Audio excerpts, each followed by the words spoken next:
அடைய சுலபமான வழி என்று உபதேசித்து அவர்களை அனுப்பி வைத்தார். தங்கள் தவறை உணர்ந்த அன்பர்கள் உண்மையை உணர்ந்து சென்றார்கள்.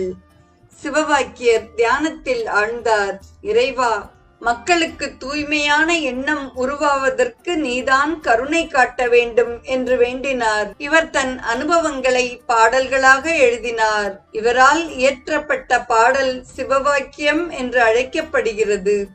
இவருடைய பாடல்களில் சிவ என்னும் சொல் அதிகமாக உள்ளது. இவர் ஒரு சமரச ஞானி. இவர் பாடல்களில் ராமஜபமும் உண்டு. சிவவாக்கியர் முதலில் நாத்திகராக இருந்தார். பிறகு சைவராக மாறி சிவவாக்கியரானார். அதன் பிறகு வீர வைணவராக மாறினார். இவர் நாடி பரீட்சை என்னும் நூலை எழுதினார். சிவவாக்கியர் கும்பகோணத்தில் சித்தியடைந்ததாக கூறப்படுகிறது. இன்றும் பௌர்ணமி நாட்களில்